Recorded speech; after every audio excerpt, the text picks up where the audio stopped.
The Galaxy S22 Ultra, with a massive S on the box, is here, with a box made of recycled packaging. Pretty cool. Nice work, Samsung.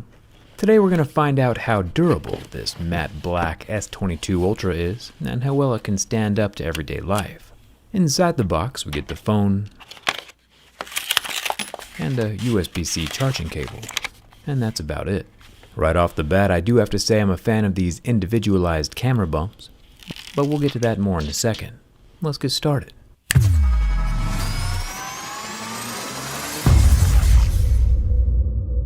Samsung has combined their Note line and S line of phones into one, and I'm definitely okay with that.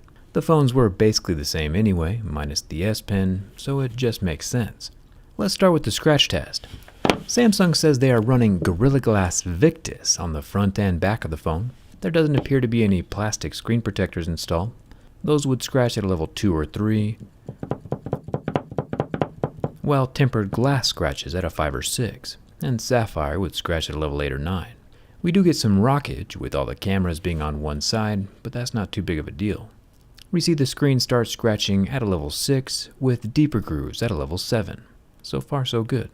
Also, on camera, you'll notice this super weird flashing of the display. I think that's the super low refresh rate Samsung is talking about, but it does not show up in real life to the naked eye.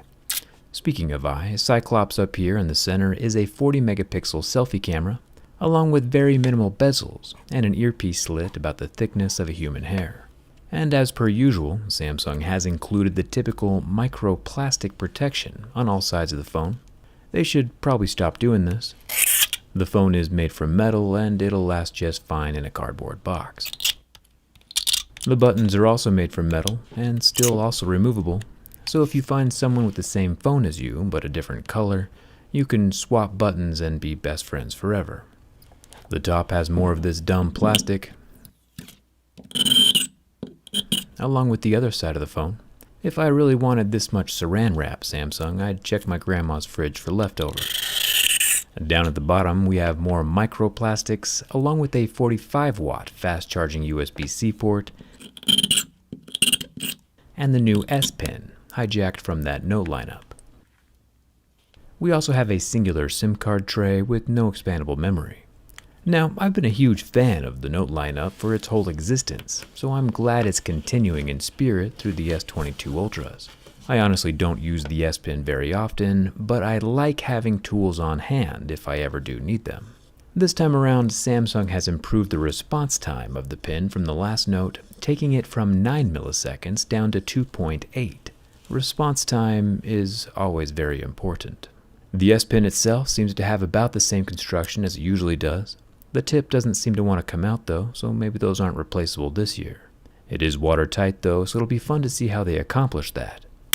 From the inside. Slicing it open so we can get a good look, it's sealed pretty good with the black plastic all around the exterior. Once we get in, we see the copper coils around the shaft that let the phone wirelessly detect the S Pen's presence, as well as the pressure-sensitive tip that can detect 4,096 different pressure levels, along with a rubber ring. We should have known. When in doubt, throw on some rubber.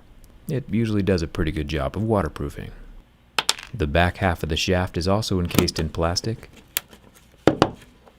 And once again, we see a capacitor inside, instead of a battery. The capacitor is what allows the S Pen to hold power while it's away from the phone, so it can do its clicky-takey pictures thing. There's also a ton of glue in here to keep moisture off the circuits. Pretty cool. Thumbs up if you like seeing the insides of stuff. The phone does want its S Pen back inside, which is unfortunate. Not sure how I'm going to explain that the pen is not, in fact, somewhere safe, but let's continue.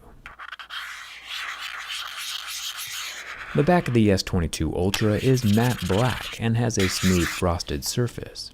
Camera-wise, up at the top, we have a series of 5 mirrored lens rings, a 12 megapixel ultra-wide in the corner, then a 108 megapixel camera below that, and a 10 megapixel 10 times optical zoom periscope camera at the bottom. On the right side, we have a normal 3 times 10 megapixel telephoto with a glass-covered flash and the laser autofocus circle up top. I'm kind of a big fan of this design. It's minimalist without any rectangular excess, and each of the sides, the little circle bits, are encompassed with a metallic mirrored metal. The screen of the S22 Ultra is pretty interesting. It has a variable refresh rate, which is why sometimes it looks screwy on camera. Human eyes don't see the refresh rate fluctuating, but my camera can capture it moving from 1 Hz on still images to 120 Hz while scrolling. 120 Hz is super useful for getting that microscopic hit of diluted dopamine milliseconds faster. The 6.8-inch 1440p dynamic AMOLED display lasted 20 seconds under the heat from my lighter before going white with a permanent little on-screen blemish. Lastly, before the bend test, we have an under-screen ultrasonic fingerprint reader. Instead of optically seeing my fingerprint, it uses an ultrasonic pulse to bounce waves off the ridges of my digit. And after adding extensive level 7 deeper grooves on top, it does appear to still be functioning just fine. So scratches don't deter the waves. Finally, we have the bend test. While most phones survive, some do not, like the OnePlus 10 Pro, which means we do have to test them all. Samsung has pretty much always had some really solid devices. We don't need to bring up the Note 7 though, because that would be rude. When bent from the back, consistent with history, this S22 Ultra is as solid as they come.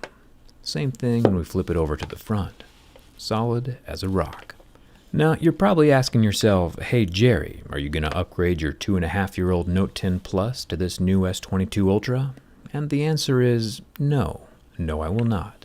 My current phone still works really great. You don't need the latest processor or the highest resolution to doomsday scroll yourself into crippling depression over current world events. Older processors can handle that just fine. There's no reason to be sad and poor when you can just be sad. If my current phone were broken, I would consider the S22 Ultra as a replacement, but my phone is not broken and works just fine. Plus, we still need to see if Samsung has made their batteries easier to recycle before I ever pick up a Samsung as my daily driver again. But I'll cover more of that in the teardown. Until then, nice work Samsung. The S22 Ultra passes my durability test. Do you like the new camera layout? Let me know down in the comments. Hit that subscribe button so you don't miss when we take this guy apart. And come hang out with me on Instagram and Twitter. Thanks a ton for watching. I'll see you around.